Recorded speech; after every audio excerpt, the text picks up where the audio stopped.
Make sure that's going. I gotta make sure like we're actually on the air before I actually do anything. Yeah, I have the Twitch up. I should probably.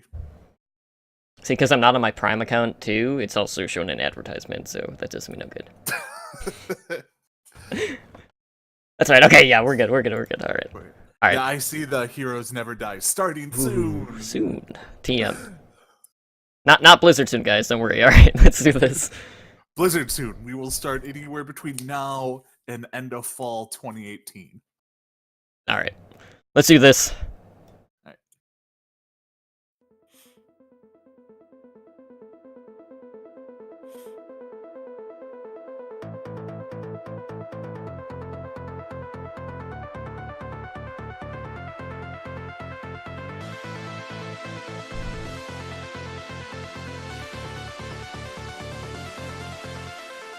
You are listening to Heroes Never Die, your one-stop spot for all the latest news, Overwatch League results, and mishaps in Overwatch. Here are your hosts, Totemly Drunk and Edinar.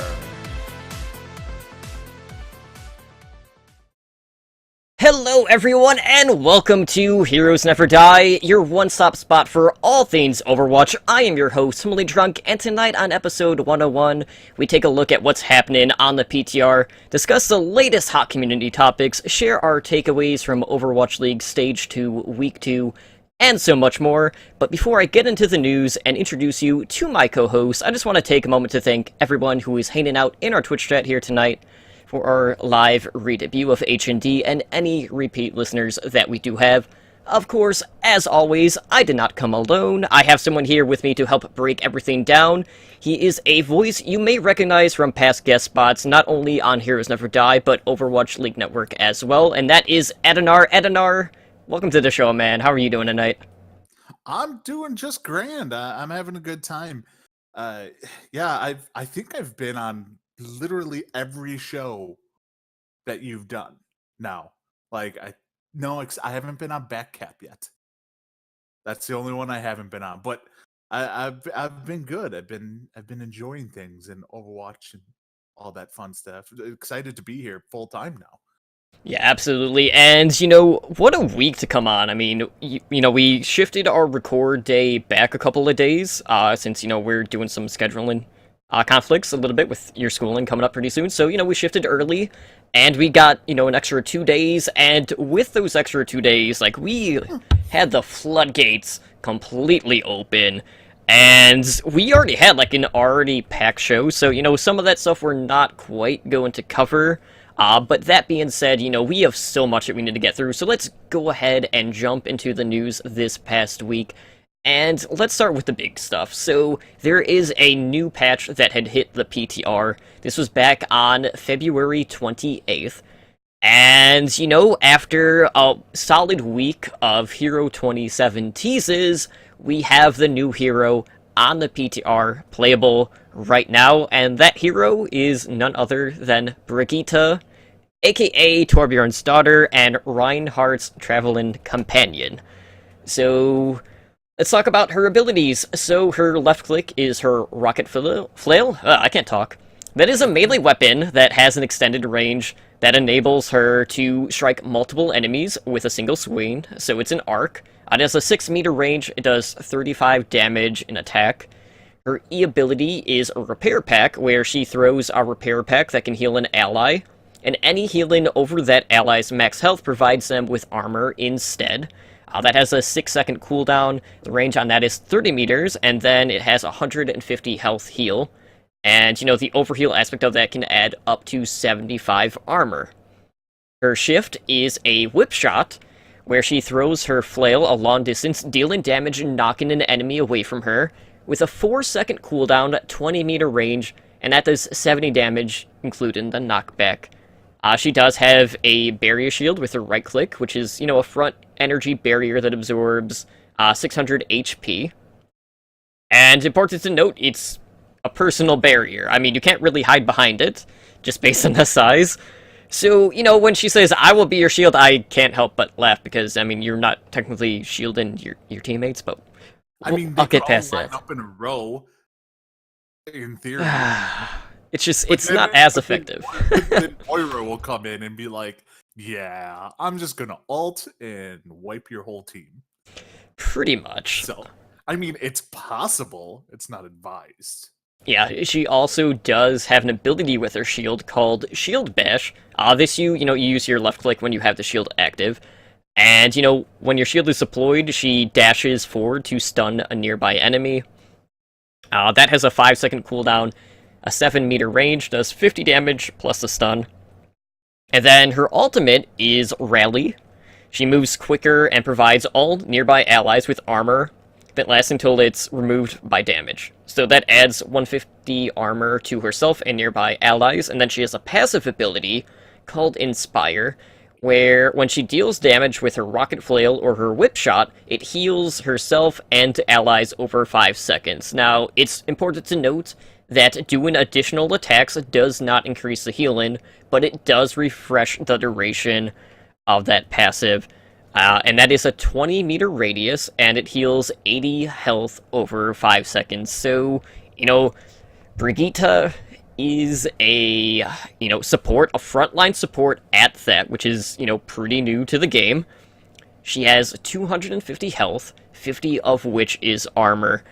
And I have to say, like, when I first heard about this character, I was like, this sounds like a paladin hero, and sure enough, it's kind of like a tank healer hybrid, and I have really been enjoying my time on the PTR, because really, like, I played a paladin a lot in Warcraft, so I feel right at home with this hero. So just want to get your thoughts on the hero's abilities and just her toolkit overall.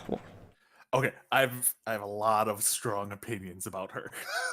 Okay, below below Diamond, I'm gonna say she's gonna be the bane of your existence on your team. Not because facing her, but like the team you're on. Because what a lot of players are gonna do is they're gonna stand in the middle of the fight and they're just gonna keep flailing and flailing and flailing. And they're gonna be like, look at me, I'm doing all this damage and I'm doing all this healing. I must be doing great. When really you're not really using her as effective. So there's going to be a lot of flailing around. She's going to get misused a lot, and people are going to think they're doing great, but they're not. She's a very much all right. The team has to work with her, not she works with the team. Because a lot of her abilities, like her ultimate, the team has to know when she hits her ultimate. You have to get close to her. You know, close combat.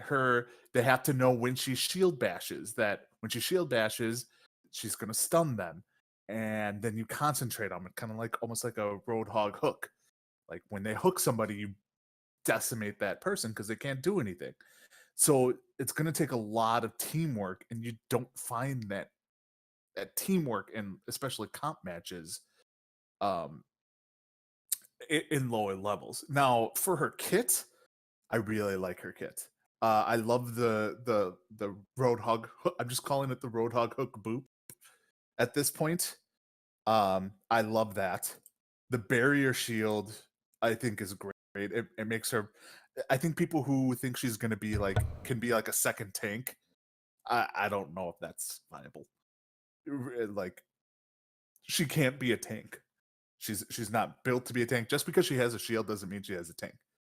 Like paladins when they're healers and WoW, if they were never tanks if they were holy paladins. So I mean, she can be up in the front line. She doesn't have the movement ability, so that's why she needs the shield, needs that extra health. Her whip shot's going to be the big make or break for her for a lot of players. If you can get good at the whip shot, you're going to climb fast. You're going to do really good with your team. I see the repair pack being the most underused, I want to say. Underused or underused properly. Um, just because they'll throw it on somebody and then 8 seconds on, and they'll throw it on like a Reinhardt behind a shield while they're taking damage on the shield. Well, that's not helping the Reinhardt when you could throw it on the Winston that's jumping in. They just throw it on the Reinhardt because they're closer. So I think she's going to be great above rank 3, above 3,000, kind of detrimental below that. Yeah, the repair pack to me is going to be like very situational. I mean, I feel like that specific ability is really going to be what separates, the good Brigitas from the bad Brigitas. But really, like, there has been a lot of talk about, well, like, what really is her role going to be, and, I felt like her healing overall just quite isn't there. But like her utility as a whole does quite a bit for the team. So, it's kind of weird. Like we could be kind of seeing this transition where maybe we start seeing triple tank, triple support, with, Brigitte being a third support. Who knows? I mean, there's just so many different things, but one thing is for certain, like, this character is a character that disables people. I could very well see, Sombra get impaired with Brigitte, and, we see the hack, we see the stun, and then we start to get into, going back to, Warcraft, kind of that CC type mentality, where, you go for that stun, or, that sleep dart, or whatever, just to incapacitate your opponent for, that 1 second, 2 seconds, whatever, and then you all, dive in. That being said, dive is kind of going to be iffy with her coming into the meta just because of that distance that she can help create and the ability to peel for not only yourself but your teammates as well with that whip shot. So there's really just so much that they can do with this character, and the fact that like they gave her like a 1-star like on her hero overview like really surprised me. Blows my mind that I'm like, she is not a 1-star support, like at all. Like outside of the flail, she's not a 1-star. Because the flail takes no skill to do. You just flail in front of you. But yeah, she's a 2 to 3 star. There's no doubt about that in my mind. But I think you're right. Like I think she was built to be anti-dive. Now, what's yet to be seen is she going to be used for anti-dive, or is she going to be used to prevent people? Like, how do I put this?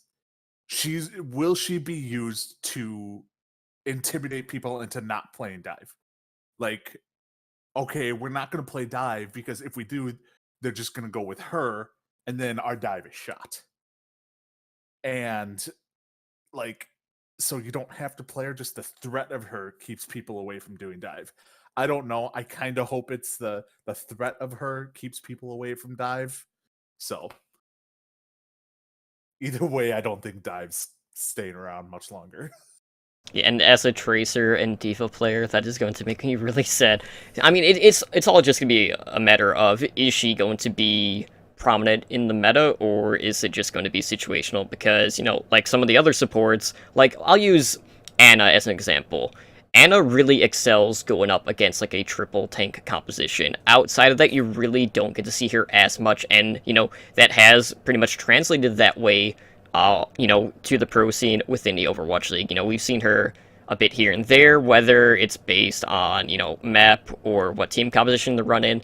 But really, like, the only maps that we're seeing Ana on are maps that have, like, those really long sight lines where you can really make full use of that range from the enemies to really, get that poke damage through. So, I don't know. I think it's a little bit too early to know where exactly the meta is going to kind of, like, fall into place. But, I mean, right now, dive still is, the go-to. But we have seen Sombra starting to, creep in a little bit with her recent buffs. And she's really, like, I'm not going to say that she's on par with Tracer, because I don't believe that in a heartbeat, because she's good, but she's not as good as Tracer still. But, like, her ability to disable, like, players and enemies at this point right now is pretty ludicrous, and I think she's just now starting to get beyond the point where she's just a situational, like, niche pick. Yeah, like Sombra is the bane of my existence. I hate Sombra because I tank, and I mainly tank on Orisa. Well, you know who's real easy to hack from behind? Orisa. And there's nothing you can do about it. So I don't do well with her. And the thing about Sombra is, I mean, if she has soft counters, I don't think she has a hard counter that I've seen personally. And yes, we're starting to see her a lot more, like a lot more, because people are like, what did I hear? People are starting to run her, well, especially in pro, like when you see like the higher end players stream, they're using, or in Overwatch League, they would use Sombra instead of a healer because you'd hack the health pack. They'd use that extra health pack as a second healer, but now you don't have to. Like with the reduction in the hack, the speed of the hack, the accuracy of the gun. I mean, I know you said she's not identical to Tracer, but she's a lot closer to Tracer now because she can get in and out of fights just as good as Tracer now. So, yeah, I'm enjoying it. I wouldn't say I'm enjoying it. As a tank player, you're not. As a tank player, I'm not. I constantly like DPS kill Sombra. You just need to do this like now. So, but yeah, I think it was a great change. I can't wait to see her in season 3 of Overwatch League because I think she's going to get a lot of play. You already Sage seen I mean, you guys might as well take a drink now. God. Stage 3. So the drinking game is It's whenever universal. I say season 3 or season, you have to drink. It's not just you. I also do it in the Discord as well. And really any podcast I'm on. Slambo did it too. Calling Slambo out on that one. All right. Well, just speaking of other things that have hit the PTR, Brigitte already has seen some nerfs on the PTR, so I'm just gonna go through those real quick. Her shield bash got a look at. They added a small delay before her shield drops after a shield bash. They also added a vertical speed cap after the shield bash occurs. That value they're still in the middle of tune-in. For her rocket flail, they said that cancel in a melee swing renders you unable to melee again until it would have completed had it not been cancelled. So basically what was happening is like you could like melee to cancel your swing like halfway through and then it would like speed up. So you'd be attacking at like 1.5 times speed, which was completely unintentional, so they got rid of that. And her rally, which is her ultimate, the cost of that was increased by around 30%.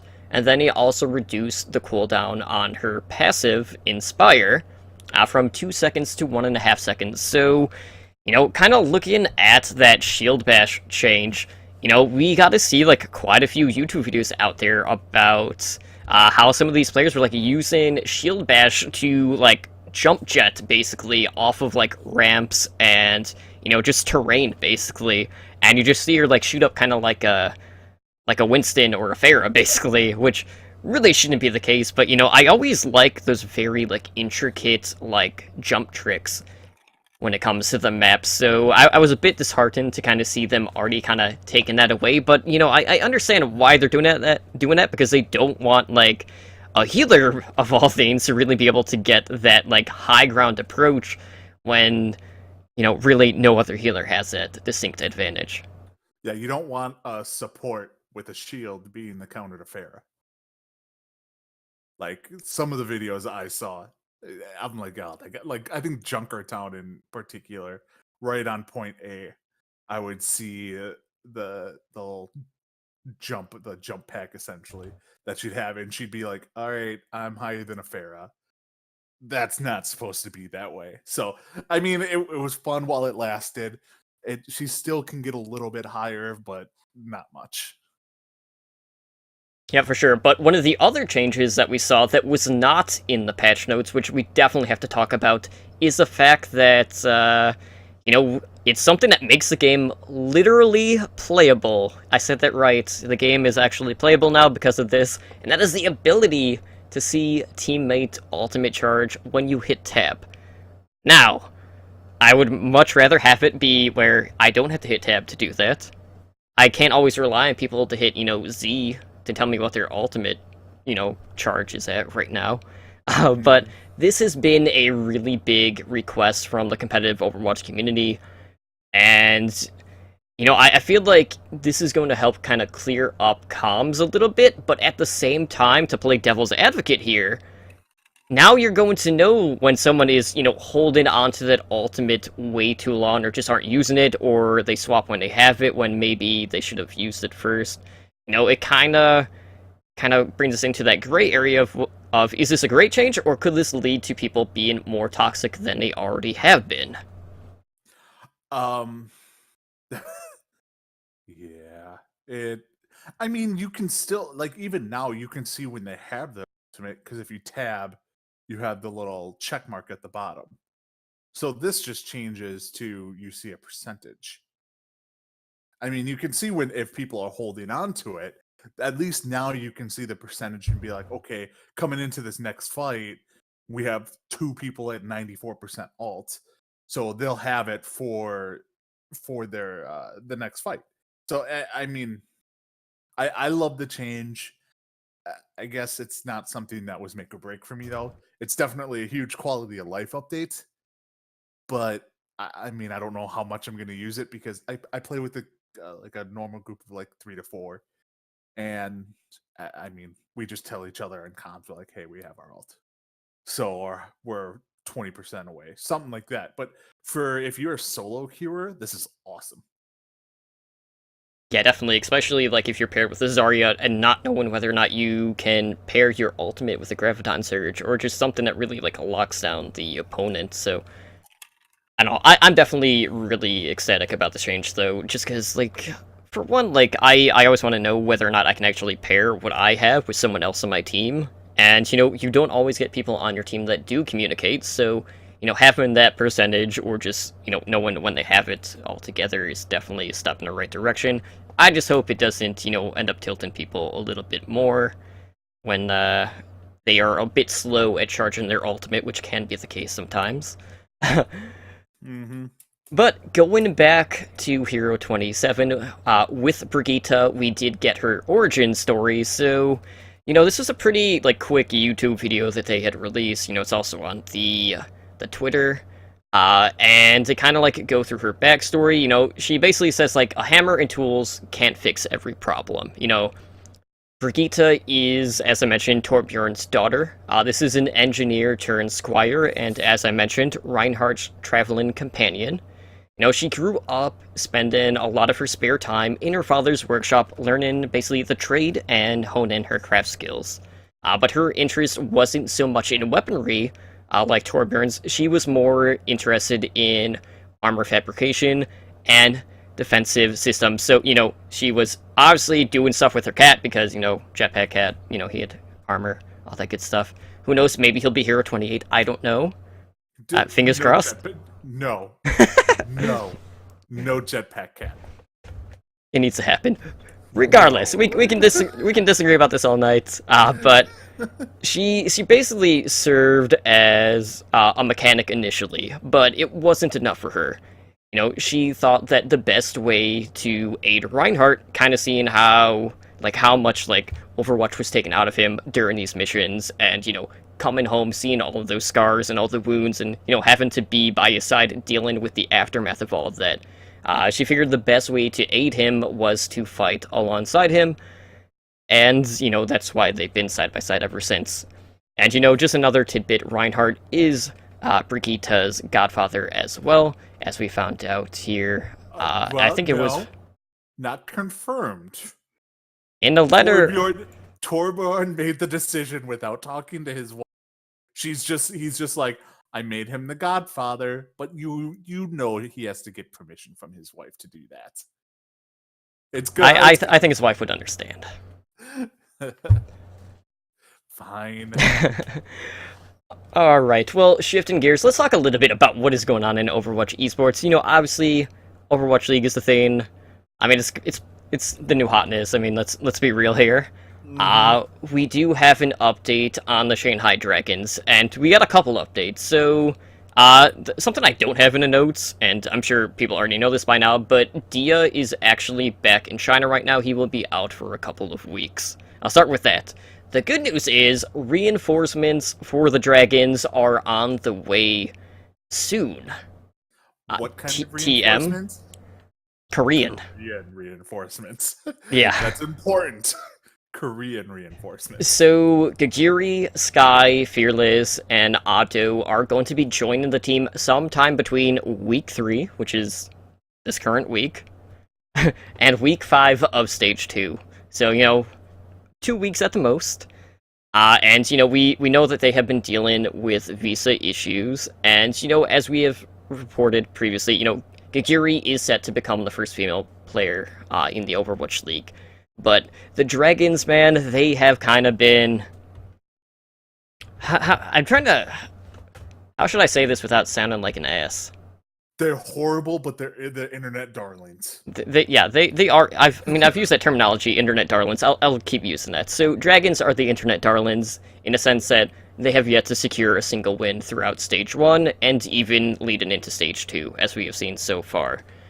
And, they are desperate in need of help right now, and, something that is going to help with that, on top of the players that are coming in, and it has been confirmed that Gagiri and Otto are going to be with Shanghai Dragons next week. Whether or not they play next week, we don't know, but I would expect with, one of their players out, Otto will step in because he is a DPS player in his own right, and then he can, maybe take some of that stress off of Undead. But we do know that U4, who is their head coach, has stepped down as their head coach. The assistant coach, Con, will act as the stand-in coach right now. And U4, he was kind of at the center of controversy there for a while, dating back to January when he was fined by the organization for approaching contracted players without permission or, going through the correct channels, kind of offering, Shanghai Dragons roster spots to people that were underage that aren't eligible to play yet. Shady things like that, which is a definite no-no. And on top of that, he also, too, was guilty of sharing his account. And really, the only other thing to note is, I remember they were talking to the former Miraculous Youngster coach, RUI, and that was back in January, and we haven't really heard anything mentioned since then, so I don't know if he's actually with the team or not. I think I heard he's actually with the team. So I've been listening to a bunch of shows, reading on it. What it seems like is U4 was given the choice of stepping down and leaving. So he resigned instead of kind of getting fired because, they're brought in RUI to essentially be the new head coach. But instead of being like, hey, we're bringing in RUI, U4 get, don't let the door hit you on the way out. We're going to do the classy thing, let you resign, and then we're going to bring in RUI sometime soon to be the new head coach. And it's just a writing on the wall, which I am totally okay with. So the real question is, even with the replacements coming in kind of at the later end of Stage 2, will the Dragons win a series in this stage? Yes. I had to put it bluntly. Yes, they will win in this stage. They will. All right, Bob. I know you're in the chat. Next time, if they play the Dallas Fuel again, they'll probably beat them. They could beat my beloved Mayhem. I don't think they're gonna do some major upset like beat the Outlaws or Excelsior or someone like that. But they could beat the Mayhem, the Shock, the Fuel. They could catch the Fusion on an off day even. Well, they do face the Fusion next week. Well, here's the thing. Their strength of schedule does not get any easier. Next week, they have the Fusion and the Excelsior. And then going into the final week, they face the Outlaws. And then the London Spitfire. Okay, so can I retract? I'm going to go ahead and bring it back a little. They're not going to win. Just going to say that they are not going to win a match. Yeah, I mean, there's so much that we need to... I mean, you have to factor in. Yes, they are going to be, at like a player level, those players that are coming in are big improvements for this team. But the chemistry isn't going to be there right away. You know, they are bringing in Korean players when they mostly shot call in Mandarin. So we have to see kind of how the communication works out. Are the comms going to be clear for their dives, which has been a major issue for this team, even without the mixed roster, because, you know, we see time and time again, Roshan, you know, leaps in on the Winston, gets picked up first, you know, he pulls the fraggy basically, and then the fight's already over. Yeah. Now, one thing I will say about this team, and you actually mentioned it, is they had a match against Soul Dynasty, your beloved Soul Dynasty, and they actually look really good. They lost, but they looked really good. And one player in particular that I'm very excited is MG. MG was awesome. So I'm interested to see him paired with Gaguri when they come in, because I think they could work very well together. But who knows if the DPS and the healing are going to be there, and with the changing coach, who knows what the strategy is going to be? Because you bring in a new coach, you just don't know. But I think they're, along with the Mayhem, they're on the climb up, where some teams feel are on the way down, just from team cohesion. So Yeah, I could definitely see that. And, you know, there is a lot of talent out there right now that is kind of like under the microscope. And, you know, some of that talent that could be kind of be elevated and brought up are going to be competing in Contenders, which is set to get underway here this week, actually. I mean, March 11th, so Sunday. I mean, I guess the start of next week, technically. But, you know, Contenders, North America, and Europe are set to kick off, and this is going to be our first look at the vast majority of these Overwatch League Academy teams. So, you know, before we actually get into the teams, it is worth noting that this is going to be the first of 3 regular seasons this year for Contenders. So, across the board, we are going to have, like, Overwatch esports, like, around the year. I mean, that's absolutely fantastic. We're not going to be going through, like, these long spurts of, like, having 3 or 4 months of, like, not having anything going on outside of, like, maybe a weekly, which you can't really count as a major because it's not, because it only takes place in 2 days, usually. But looking at NA, you know, I'll go through the Academy teams and then the non-Academy teams, and then I want to get your thoughts on who you think, like, the teams to watch are in Contenders. So looking at the Academy teams for NA, we have Fusion University, which is the Philadelphia Fusion Academy team. We have Gladiators Legion, who are the LA Gladiators. Mayhem Academy, your boys, reppin' Florida. We have XL2 Academy, reppin' New York Excelsior. Optic Academy, reppin' Houston Outlaws. The meme team, NRG Esports, reppin' San Francisco Shock. And Toronto Esports, reppin' Boston Uprising. And then, looking at the other side of it, these are teams that competed either in Contenders last year, or Trials, or, you know, purchase a slot from another team. We have Envision Esports. They competed in Contenders last season. We have Last Night's Leftovers, who were a top 2 team in the North American Trials. One of Us, who were the other top 2 in North America Trials. We have Simplicity, who had purchased the Corn Dogs F Energy FE slot, and then Grizzlies Esports, who had purchased Rogue slot. So, out of all of those teams, like, which teams out of these are you most looking forward to watching? Who do you think are the teams to watch in this? Okay, so in NA, there's to me there's 4 teams. So I'm really gonna narrow it down, you know, from the 12 to 4. But if Fusion University, it's just with Who Are You, it's a team to watch. It will be a fun team to watch, and they've done good.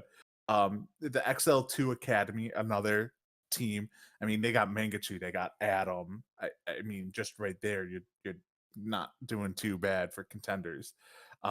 Everyone needs to watch the Mayhem Academy because, well, it's the Mayhem, and they're better than, you know, everyone else.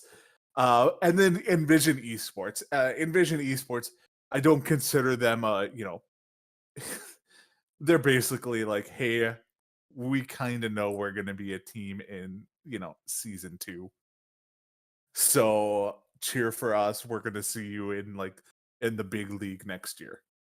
And that's how I see Envision East. I think they're going to be one of the teams that pays the $30 to $60 million to join the Overwatch League next season. If they could find the investors.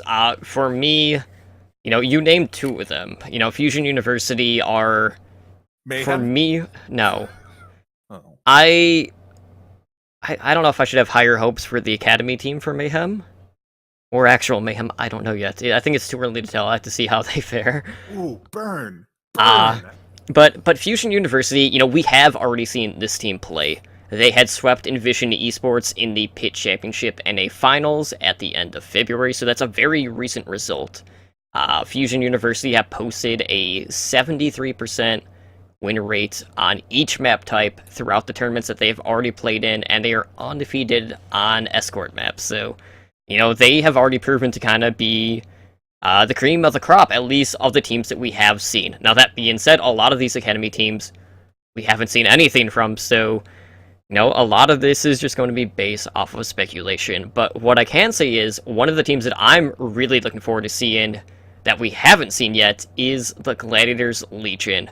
This is the team that, to me, has probably the most raw talent and could be considered in Overwatch League ready team, from day one. But again, this is just based on paper. This is just my gut reaction to this team, and whether or not that they can live up to those expectations, I don't know. But, you mentioned Envision. They're really no strangers to the competition. Despite falling to Fusion University in the Pit Grand Finals, they also did sweep Fusion University in that same tournament 3-0. So they basically traded wins there. And if they can kind of, fix their struggles that they have had on the escort maps, I could definitely see them turning things around in contenders. Now, Dark Horse pick,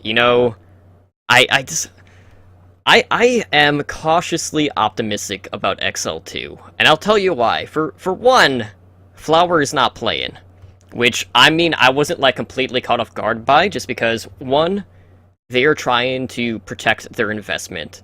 They don't want to put Flower out there, knowing that some other team can basically come in and grab him. So you don't want to put, your biggest asset that's not even on the team yet, and just have him go somewhere else. So knowing that Flower's not going to be there, it kind of takes a little bit of the punch away from XL2 for me. That being said, though, I am absolutely so glad to see Adam, aka the former Team USA support player. He also played on Cloud9, if you consider them playing, because they were never on objectives, anything like that. But I'm waiting for him to get picked up by Houston Outlaws. He's the only one. They need a complete Team USA for the Outlaws, and then, maybe at that point, well, actually, no, they still won't have a good Tracer player, so forget that, but they need him on there. You might know about is, so if these teams are playing, obviously, Fusion, Philadelphia, Gladiators, Legion, Gladiators, so on and so forth. If they are with, you were talking, Gladiators Legion is a roster built to be an actual full team next year, a separate team. Are they contractually obligated to stay with the Gladiators, or can they leave to go sign with other teams? They can be picked up by anyone, I'm pretty sure. They can be. Okay, so it's not hey, it's not like baseball. Let's say It's we have our minor league players. I'm not calling these guys minor league, but contenders is kind of the minor leagues. We have our minor league players. They can't just go sign with any other team when they feel like it. They're part of us. We have to either trade them, release them, or the contract has to expire. So I didn't know if Houston could come in and be like, yeah, we're just gonna sign Adam away from you. Yeah, I don't have the rulebook offhand, but I'm pretty sure there was a flat fee that was like, I want to say like 25% of an annual salary. So 25% of 50 grand that they would have to pay upfront, basically, in order to secure that player to their roster. Which, when you're paying $20 million, is falls out of your pocket. Yeah, pretty much. Or, next season, it'll be even less, basically. But, that being said, all of the contender stuff we are going to be covering every Wednesday for OWLN The Back Cap, because that will be our Tier 2 show that's making a comeback. We kind of took a few weeks off so we can kind of get things situated on the format, just because with Tier 2 shift into contenders, that is our main focus. And I do have a new co-host, which I'll plug later on in the show. But looking at the EU side of contenders, there's only one Academy team, obviously because there's only one European Overwatch League team. And that being... Way to rub that in. I'm sorry, Europe. I mean, you guys got the short end of the stick, both on, Overwatch League teams and time zones. I mean, I'm sorry. Maybe next year it'll be a bit better when there's more of an expansion. But we have the British Hurricane, who are the, Academy team for the London Spitfire. And then everyone else, the non-Academy teams, we have Bazooka Puppies, Team Singularity, and the returning champions of contenders, Team Giganti. Those are all teams that competed last season in contenders. And then the people that bought their way in, we have Eagle Gaming, who purchased their spot from Gamers Origin. This is a team that does consist of partial rogue, so, I mean, there's some pretty big names on this roster, but they have been really inconsistent, so I wouldn't say I'm even optimistic. They have been too miss than hit for me to really, rally behind them. We have Mosaic Esports, who purchased their slot from 123. And then from the EU Trials top 6, we have Orgulus in Hungary, CIS Hope, Angry Titans, Copenhagen Flames, That's a Disband, and Young and Beautiful. So, while there may only be one Academy team, the EU field is, I mean, you look at these teams, and if you've watched any of the recent EU tournaments, you will know, just how close a lot of these teams are. We have Giganti that are, kind of looking to come in and reclaim their throne, basically. But they have a completely revamped roster. They only have one player that is returning from that championship roster. Obviously a lot of those players right now are competing in the Overwatch League. And the sole survivor of that team is Davin, who is an awesome DPS player, but, they kind of, looked at some of the other Finnish teams, and, they kind of, took from their cores and then just melded them together, basically. And then they formed around Davin. So I don't know really what to expect from Giganti. Yeah, these are players that do have a lot of, competitive experience, but a lot of those players haven't really had that same sort of success, not only in the Overwatch esports scene as a whole, but even in, the Finnish scene, because Giganti was always dominating everyone in that scene, so, they just were getting, lambs to the slaughter, basically. I don't know how else to describe it, so I really don't know what I should expect from them, but, out of all of these teams, I think there are 3 in particular teams that we need to be looking out for. And I don't know if your thoughts are going to vary, but for me, the 3 teams to watch are, 1, obviously, British Hurricane, CIS Hope, and then Orgulus in Hungary. So, looking at the EU trials, CIS Hope and Orgulus in Hungary, I felt like they were the strongest ones.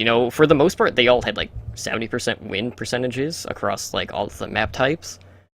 And then British Hurricane, basically what they did is, they're like, okay, we're a UK team, we're gonna go out, we'll sign a UK team, which is what they did. A lot of the London fans aren't happy that they have all Korean players. Well, guys, here you go, here's your European team finally. They went out, they picked up those guys. Yes, that was their team name prior, I'm not just saying that they just picked up a bunch of those guys. They did, but, they also didn't. But this is the team that won the Pit Championship over in EU. And for me, they are absolutely the favorites to win this. That team was absolute lights out. throughout the Page Championship, and I don't think it was even that close, to be honest. You know, Angry Titans did alright, but every time they went up against those guys, they just got swept. So, even against the, you know, like, mid-tier competition, they did alright, but, you know, Angry Titans just didn't quite make it. But they still finished top 6, so, you know, they still got a spot. And Mosaic Esports, to me, is an interesting case. This is kind of like my dark horse pick of the EU side.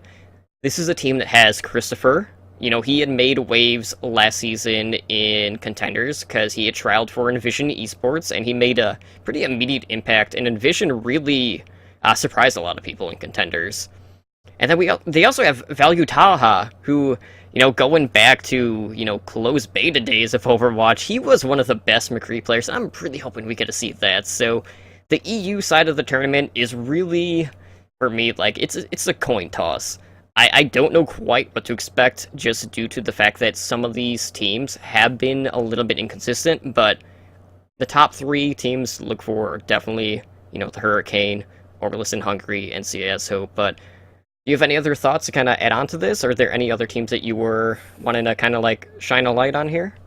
So, I mean, one thing, obviously, British Hurricane gonna run away with this. I mean, it's sorry, other 11 teams. The British Hurricane are just the best team right now. Orlis in Hungary. I have seen. I didn't watch all of like the matches, but they stuck out as pretty good. Mosaic Esports struck me as odd because they're like the Florida they're like the Florida Mayhem. They're only rocking 6 people on their team, so they can make no substitutions. No, you have the 6 you have. Unlike, you know, Eagle Gaming, which needs to be renamed 10 Frenchmen and a German on their team. Like they just have no flexibility, which I think is something you need. I mean, even the Hurricane only have 7 players, but that at least still gives you some flexibility or some way to have a specialized player.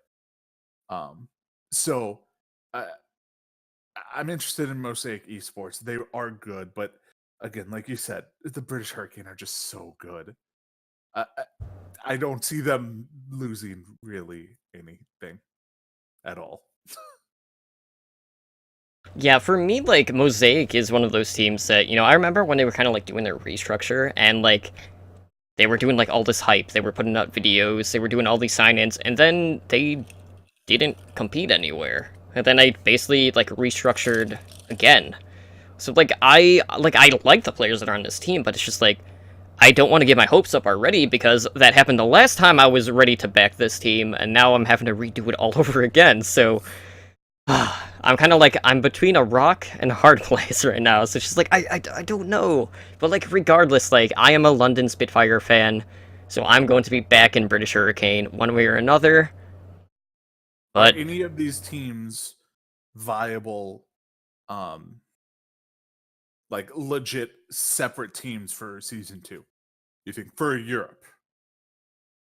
Like, are any of these teams going to be like, okay, we're going to be the French team, we're going to be the Paris whatever, or the Berlin whatever, if they decide to go with another team in Europe? Will any of these rosters be a full roster that moves over to season 2, you think? that's the thing, like, are London going to say, like, okay, we need to get that homegrown talent in? Because if they don't say that, then I don't know, I could see, you know, that those guys' team be another team. But really, like, between all of them, you know, looking at those guys and Orlis in Hungary, those are the 2 most likely out of the bunch. I think, like, overall, they have the most proven track record. And, you know, you can't really get that much of an opportunity if you haven't proved yourself already, you know, on that big stage. So for me, it's definitely those guys. So the Hurricane would be the obvious pick. You know, Envision probably do have the money. I don't know if they're ready yet. I don't know. It's hard to say. But that being said, you know, all of that action is kicking off at the start of next week, guys. So if you're looking for more Overwatch esports and you just can't get enough of it, if you want to expand, just your knowledge of the game a little bit more outside of the Overwatch League, there are, 7 regions of contenders that are going to be going on all at the same time, so pick and choose your favorite. I would love to watch the Korean scene as well, because the Korean contenders is absolutely stacked. But see, I know better. I know if I try to juggle the Overwatch League and Contenders NA and Contenders EU and Contenders Korea, I don't have. There's not enough hours in the week for me to do all of that on top of doing 3 podcasts a week and occasionally, guessing on others. So I'm not even gonna try it. It's too much. But regardless, even if you follow like your favorite Overwatch League team and just follow their academy team, that would be cool too. So who knows? Like I'm really curious to see like one, how frequent like sign-ins are going to happen for contenders, getting a call up basically to the Overwatch League. And 2, whether or not it's going to be a case of someone just outright buying an entire team. I don't think that's likely going to happen, but you never know. We have seen stranger things. I mean, they kind of did that for Overwatch League in itself to begin with when they were signing these rosters. Some cases even buying 2 full rosters, like London Spitfire did. Which, they kind of like went away from that because they did drop some players to make room for others. Yeah, or buying like the best NA team and, doing horrible. Sorry. Anti-fuel. Well, they also had the strat where they went for the best. Well, I'm not going to say best. They went for the streamers too, so that was the other side of it. Hey, according to, what was it, Fissure for the Valiant? I think Fissure's on the Valiant. He said XQC is the best Winston in the Overwatch League. So, I don't know if anyone actually agrees with it, but it's been said. People say a lot of things. But you know what else people are saying? That's Nice that. segue. Nice segue. If you log into Overwatch right now, I mean right this second, you can do it now if you haven't already. But anytime between March 6th and April 3rd, you can get your hands on a sexy Widowmaker skin celebrating StarCraft's 20th anniversary. And man, oh man, StarCraft goes back away. Man, this makes me feel old talking about the 20th anniversary of a game that I've played. Uh-huh. Oh, I still remember StarCraft. So, sitting in my dorm room, yeah. being So, a super nerd, not going on any dates, playing StarCraft. I'm not that old, but it still makes me feel old anyway. But regardless, so StarCraft is turning 20 on March 31st, and Blizzard is celebrating by adding new content across, their different titles. So they have a new Widowmaker skin that has been released for Overwatch that is Kerrigan themed. So all I have to do is log in between, right now, since it already started, and April 3rd. And the skin is based on Kerrigan before she had transformed into the Queen of Blades. So, this one is very reminiscent to the Nova Widowmaker. A lot of that just being the fact that, both of those characters were very similar before, the transformation, all that good stuff. But I love the fact that we're getting more, like, crossover stuff. And, we are going to get more rewards that are StarCraft themed. In Warcraft and Hearthstone and Diablo. But what were your thoughts on this skin, and is this one that you are going to be using going forward? Okay, so I actually play Widowmaker from time to time. I'm a decent sniper, not great, but if the situation arises, I will switch to her. I have put this skin on both my main accounts that I play as my skin. I love the Kerrigan skin. It just, I don't know. It's a little thing. It's a little different. It's just, all right. You have the normal Widowmaker, blue skin, sexy, sniper. Whereas now you just have almost like a completely different character. I mean, different skin color, different hair. Like, it's just, yeah, it's like you said, it's like the Nova skin. They have a Widowmaker skin in Heroes of the Storm, don't they? For Nova. Um, If I'm not mistaken, I don't play Heroes all that often. Forgive me. But I mean, I like it. It's fun. It's a free skin. No one can really complain about a free skin. Well, people can. Oh well, they will. I mean, I wish they would have gone Jim Raynor, McCree. Like Jim Raynor and a Jim Raynor McCree skin would have been amazing. That's just me. I definitely see that. All right. Jim Raynor had a cigar half the time in his mouth. I mean, come on. If that doesn't scream McCree, nothing does. I mean, he was also a BAMF, so you know, I mean, it fits perfectly. Like they're not like the same character, but I mean, you could definitely mistake the two if you didn't know anything about the games. Yeah. Alright, well, shifting our focus, let's go ahead and talk about some of the stuff that is going on within the community. You know, we kind of already touched up on the Brigitte stuff and, you know, what we kind of expect with the meta, so we'll kind of skip over that. Let's talk about Season 9 of Competitive, which is underway. And, well, for starters, have you done any placements yet? How are things going for you? So I run 2 accounts. I have one, Adenar is my oldest one, and then I have a new one, Brewers. I have done placements on Brewers and actually placed gold, so I was content with that. I've come to the realization I'm like a ranked 2500-ish player, plus or minus some. So I'll never get into, you know, Diamond Master, but I could get to Platinum quite easily. So I did that.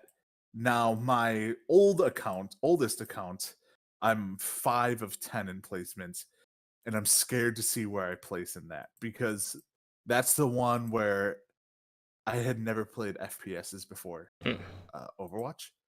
And so like when I first started playing, I was bad. Like I was real bad. So like my SR was just crap. And like so now like I did my placements and I'm just playing and I'm like, I am doing a lot better than I was during my last placements, because I think my last placements I did on that account was season 7, 6, 7, somewhere around there. So like I'm doing that just to see what I placed at. So that should be fun. So by the time we record next week, I'll have an update on where I'm at with that. But I'm assuming I'll place in silver on that one. How about you? Well, like, how are your placements going? Because you have what, like 14, 15 accounts by now? Well, 4? 4? Okay. 4. They're not. I haven't done any yet, like at all. And you know, part of that is one, I was sick at the start of the week. So there was that. Yeah, I felt like I was dying. I actually missed Overwatch League Network, so that was the first podcast I've actually missed since, you know, I started in March 2016. But you know, you were in chat. I was in chat trolling them, which is the most important aspect of it, because I was there for their screw-ups.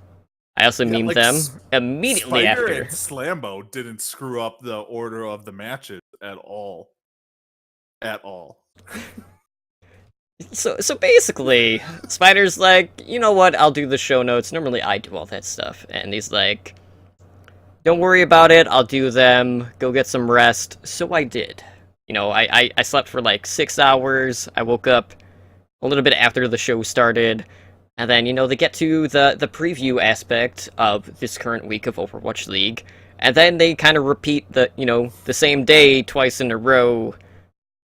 And then, you know, Slampo catches it. And then I'm just like, oh no.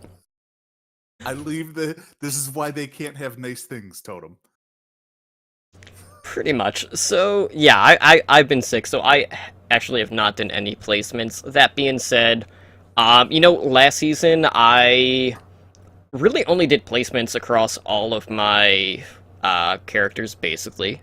So all of my accounts. But I didn't really play outside of that just because, one, Overwatch League is happening, so my free time is pretty tied up with, you know, podcasts and projects, freelance stuff, all of that stuff kind of combined, and then I just haven't had as much game time. I still love the game, absolutely, but I am really enjoying just viewing it as well. So it's really hard to kind of find that happy balance. That being said, when I did my placements during last season, I did place at a new career high, so I'm hoping that that kind of like continues and I can kind of place what I did last season. Whether or not that happens, I don't know. But what I will say is, last season we were, very dive heavy. Mercy was very prevalent in the meta because, Valkyrie, all that stuff. And I'm not going to talk about that again because we've talked about Mercy half to death. But the only thing I will say about Mercy is the fact that her heroes never die. Like, voice line is coming back. That is the only thing you need to know, so you guys can, happily promote our podcast in the game. From now on, just keep spamming it. We appreciate it. We know you're looking out for us, so thanks for that. But, the characters that I play the most were very, like, eccentric to the meta at the time. And even now, like, we're still in dive, so I primarily play D.Va and Tracer. I can still do it right now. Or even Sombra. If I want to play Sombra over Tracer, which I probably wouldn't anyway, despite the Sombra buffs, just because I am a lot more comfortable with Tracer, even though I do practice a lot of Sombra on Assault maps. But I feel like, just due to the fact that those characters are still, very centric to everything, that I'm going to be absolutely fine again when I do placements. So I don't really see a situation where I'm going to be placing, like, drastically different from where I did, during my placements last season. So, normally I don't really care about my SR. I'm not one of those people like, oh my god, I lost 20 SR, I just undid, like, my 3-game win streak because I lost one game because we had a lever or anything like that. I don't like focusing on that number just because, for me, like, it takes the fun out of it, There are certain things that you can do in the game that can just make you tilt easier, and I feel like just focusing on that numerical value does not help you at all. But that being said, like, if I can hit Diamond, I will be happy. If I don't hit Diamond, because I haven't yet, I've gotten really close, it's not the end of the world. I'll hit it eventually, I know I will. It's just a matter of when. But that being said, Edinar, you and I, we've played competitive for quite a few seasons. Do you have any sort of tips that you want to give the players for this current, season, or just in competitive just as a whole? All right.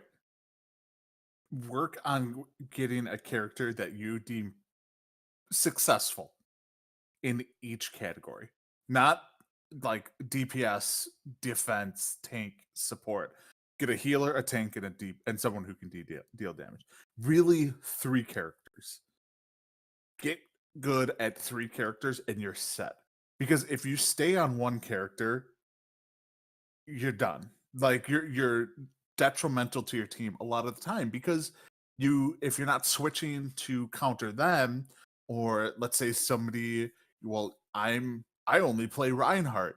Well, if 2 other people pick tanks, and you're like, well, I only play Reinhardt, so I'm playing Reinhardt. Well, that's probably not what your team needs. You probably need another healer, or you probably need DPS.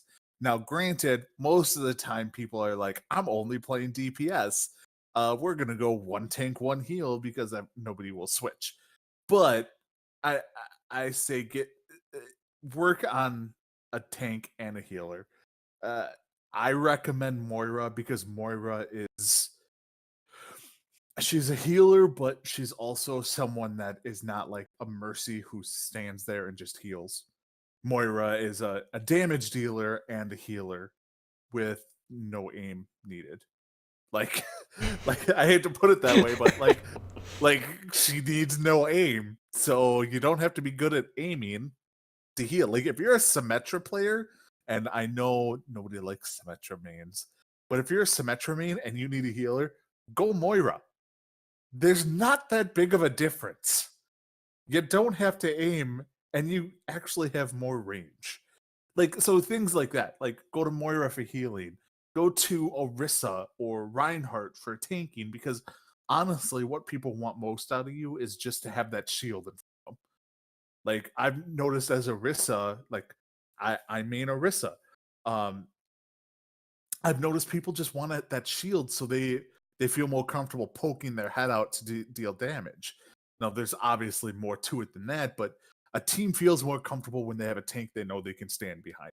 Whereas if you're like, oh, who are your two tanks? I have Winston and Diva, and we're on Ilios. Well, we have nobody to get behind because our Winston and our Diva are flanking, and we're just staying on the point. So those are easy characters to learn and easy characters to not master but get good at. So Orisa, Reinhardt, Moira, learn those 3 characters, you're good to go.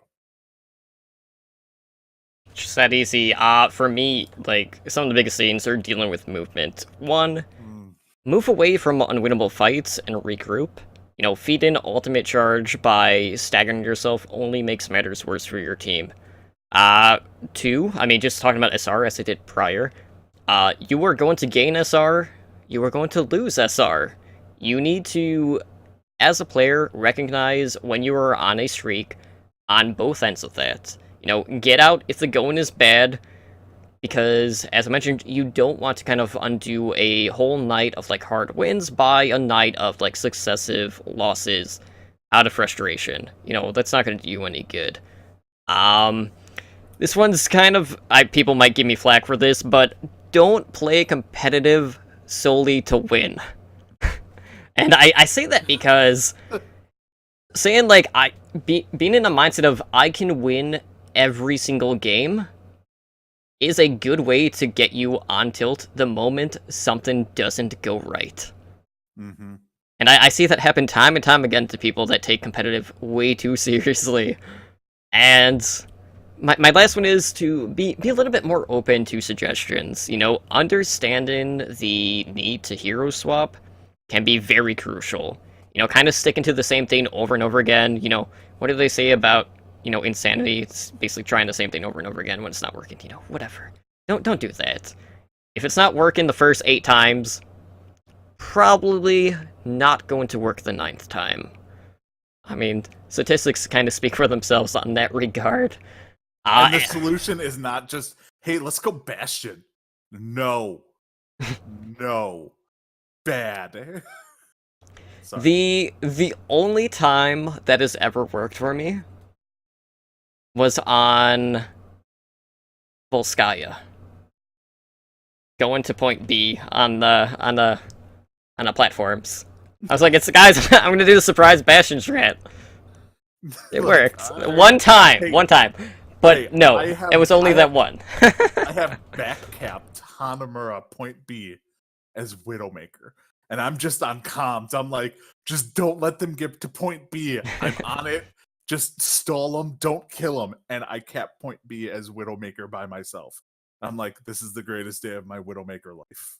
It's definitely not something that you can count on to happen every game, but it does happen. I mean, the data there is very, very minuscule. Maybe 1 in a million, but what's not 1 in a million, as a segue again, is who you're seeing in pretty much all of your competitive games. Because you are smooth. Our dad and savior, Papa Jeffy Cap, praise him. Praise him. He took to the forums and bestowed upon us data spanning across the competitive tiers, talking about the top 10 most played heroes in Overwatch. And lo and behold, who is the most played hero across the field? I give you a hint. It is technically 2 heroes. Because it's Diva! Diva is the most played hero! She tops Bronze, Silver, Gold, Master, Grandmaster.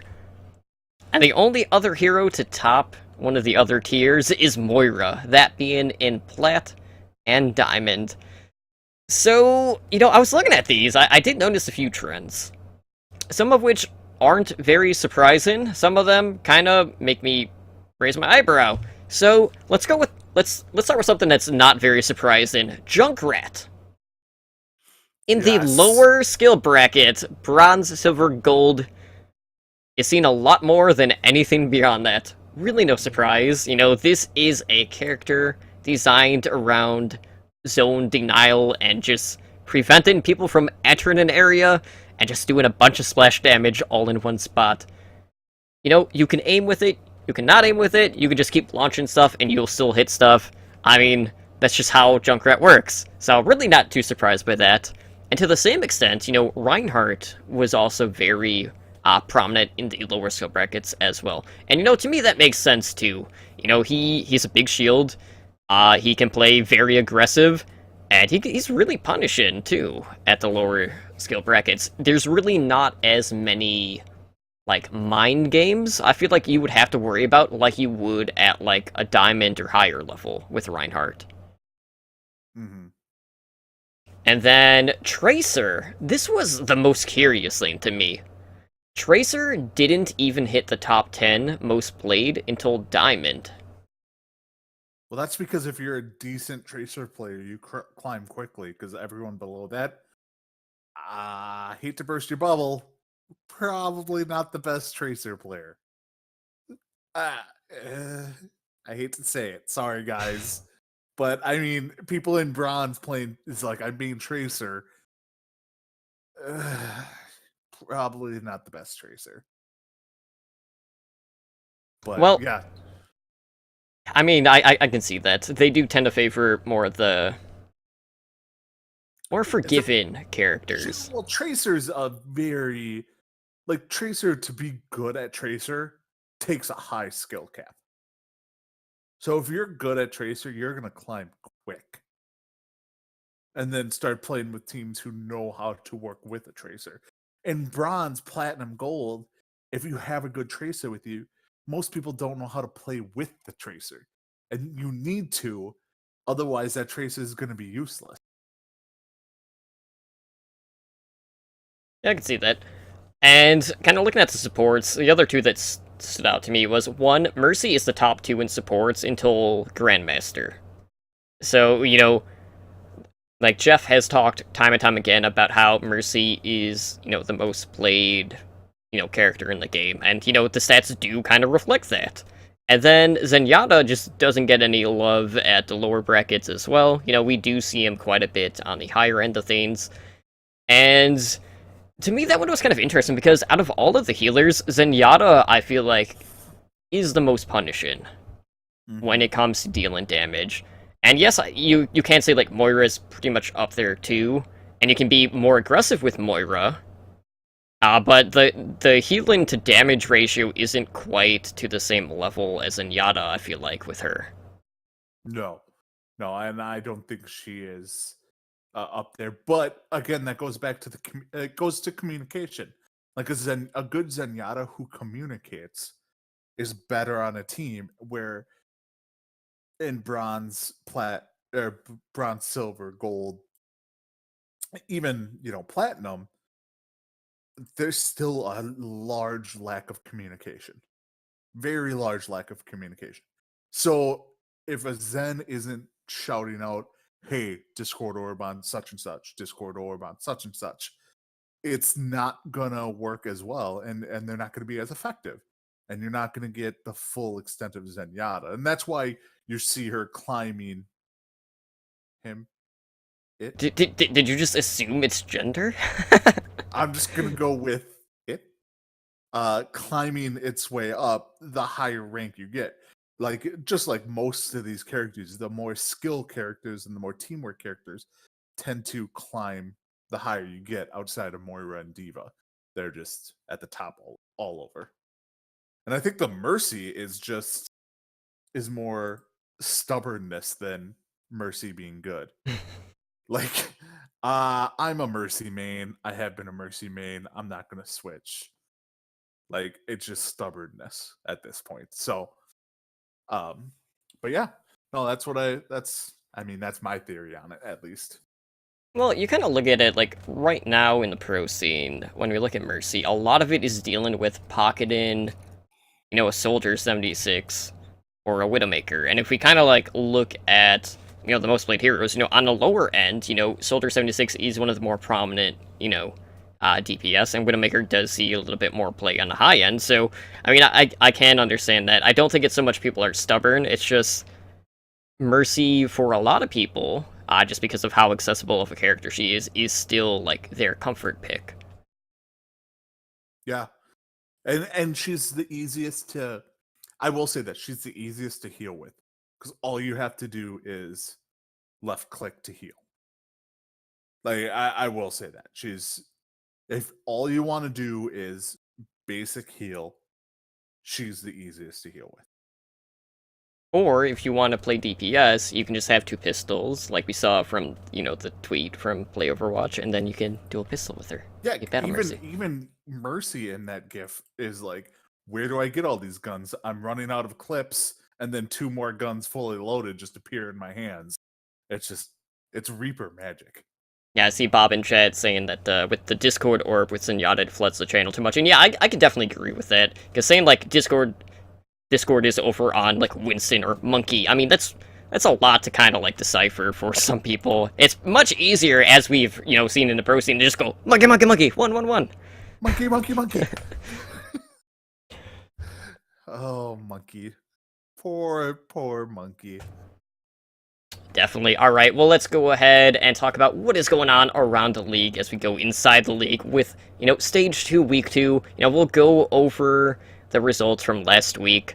And yes, I know we're kind of midweek right now, which we're not going to talk about this current week until next week. That's just how it's going to work. But on last Wednesday, we saw the Seoul Dynasty take on the Dallas Fuel. Dynasty won that one 3-1. We saw the Valiant defeat the Shock 3-1. The Gladiators defeated the the Dragons 4-0. On Thursday, we saw the Spitfire defeat the Mayhem 3-1. The Fusion defeated the Outlaws 3-2. And the Excelsior swept the Uprising 4-0. On Friday, we saw the Uprising defeat the Mayhem 4-0. The Dynasty defeat the Gladiators 3-1.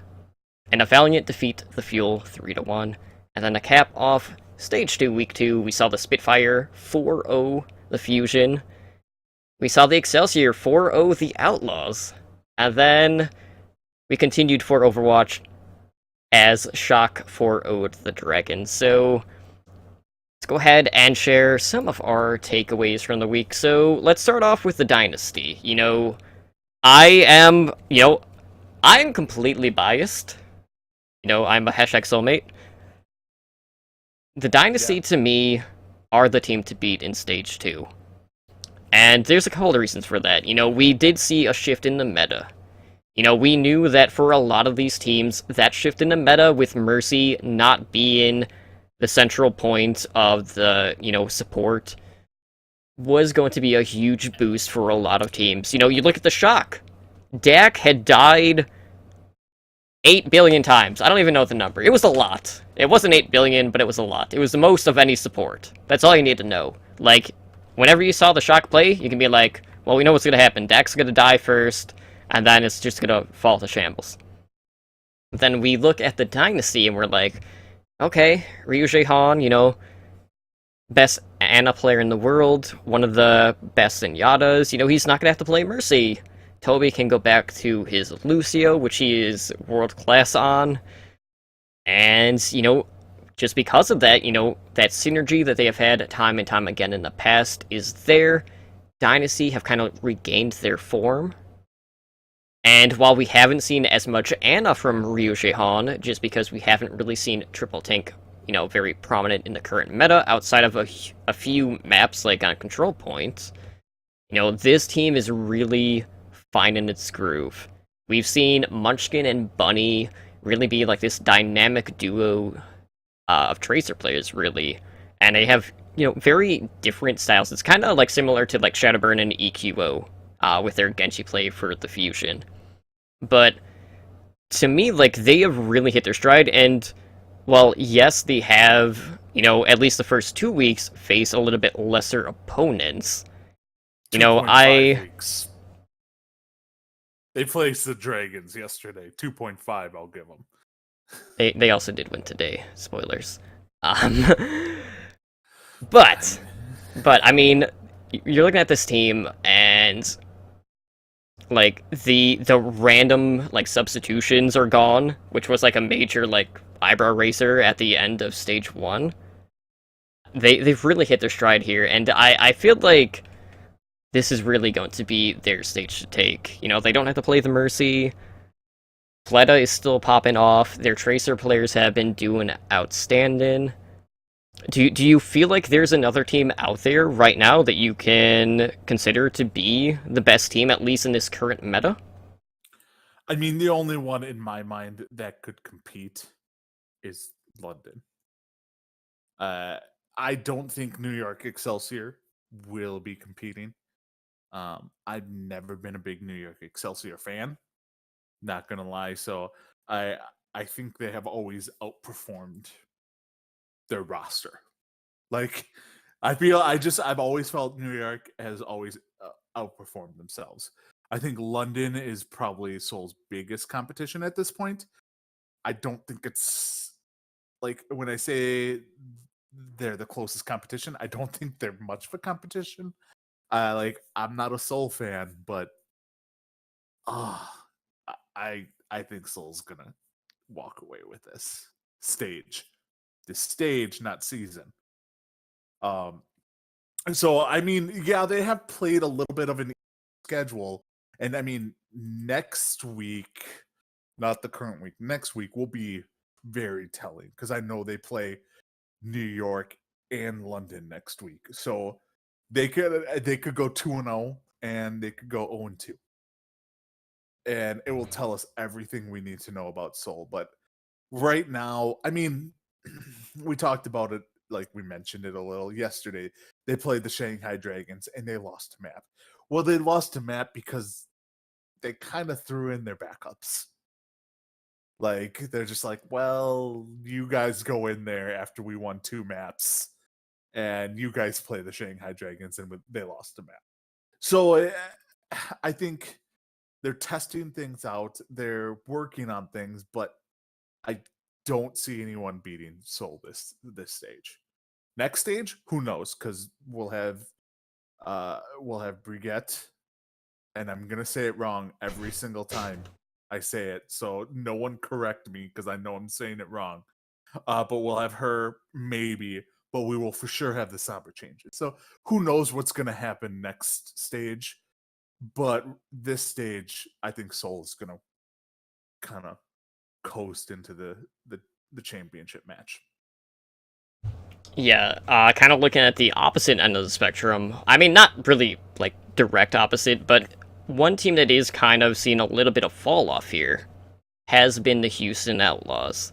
You know, they had dropped 2 sets this past week. They fell to the Fusion. That was a reverse sweep. Then they also got swept by the New York Excelsior, which, you know, some people are claiming it to be like the closest 4-0.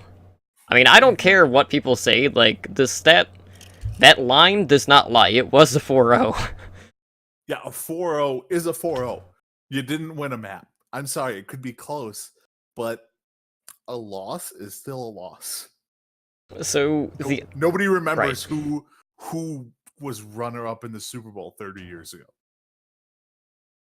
So yeah, after 2 weeks of stage, you know, they're 2-2. You know, this is a really interesting team to kind of like try to figure out. You know, there are so many pieces to this puzzle. So let's start out with the obvious one. Tracer. What do they do? Okay, we have Jake.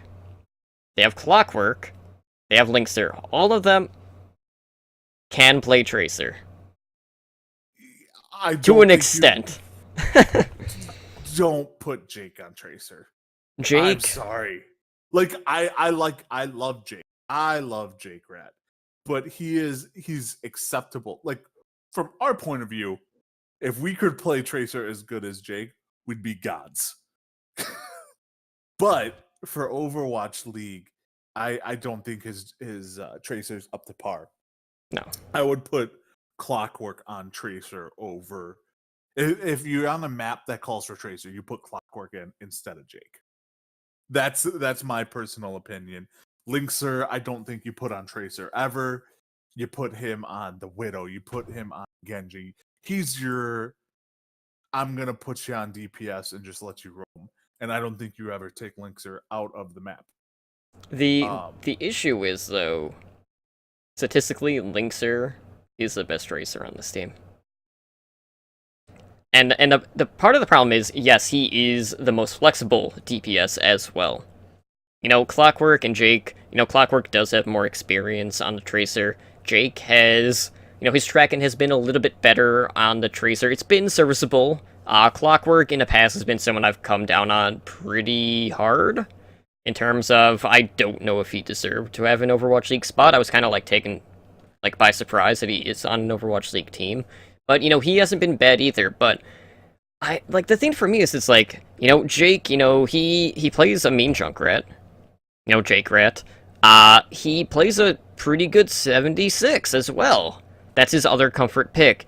And yet we have not seen the Outlaws come out with Jake on the 76 and Linkser on the Tracer. I don't know why. But then we also go to the fact that, you know, throughout Stage 1, this is a team that played anti-dive. That was the strategy that they ran. They had Jake on the Junkrat. It worked wonders against a majority of the teams outside of, like, London, because Birdring completely shat on them.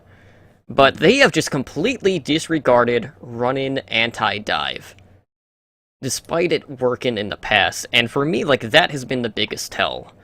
Like, it's just like, what exactly are they doing? Like, do they think that their Tracer play is going to be enough to be able to compete with the best teams? Because that's already proven not to be the case, because when they go up against the elite Tracers, you know, like Bunny, like Prophet, like Birdring, they get ran circles around. Like, there's no denying that.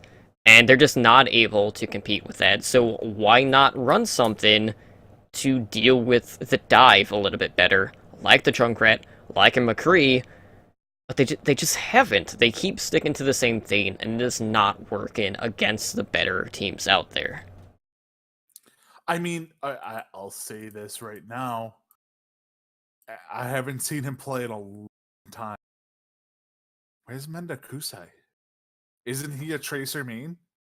Like, isn't he supposed to be playing Tracer? He is a Tracer player, and he's also someone that in the past has been extremely streaky. So you gotta factor in inconsistencies. What Mendokusai is going to show up. You need someone in there that can at least compete at a similar level each week and not just be, okay, I'm gonna be really flashy one week and then I'm gonna be a dud the next week. Okay. It's just, yeah, I agree with you. I think they need to go back to their full anti-dive comp, like with the Jake on the Jake Rat. And then, I mean, even Jake on Soldier is just ridiculous. But Jake trying to fit his skill set into a dive set is not what Houston needs and not how Houston succeeded. Like you said, they played the Spitfire, was it 2 weeks ago now? And they beat the Spitfire. I mean, Houston started off the season ridiculously well. I mean, they beat, what was it, the Spitfire, and then they 4-0'd Boston Uprising in week 1. Like, they started off hot. And then the next week, they get reverse swept by the Philadelphia Fusion, who are better than any of us thought they'd be, probably, in this stage. And then they get 4-0'd by New York. It's just, I don't know what the deal is. Yes, they could have just had an off week. But I also think they need to go back to what they're good at and stop trying to be something they're not. And they aren't they aren't a dive team. As odd as it says, because everyone plays dive. They're not a dive team. They're not set up to be a dive team. And they don't excel at being a dive team. They excel at being an anti-dive team. And in this kind of meta, without Brigitte, or however you pronounce it, like Vegeta. Brigitte, without her in it to be anti-dive, they are the anti-dive. So as long as dive's a thing, Houston should be at the top, but they're choosing not to be. Their coaching is telling them not to be the team that they should be. Yeah, absolutely. And just one more takeaway that I want to talk about. Going back to London, we saw them go up against Philadelphia Fusion, who came in red hot.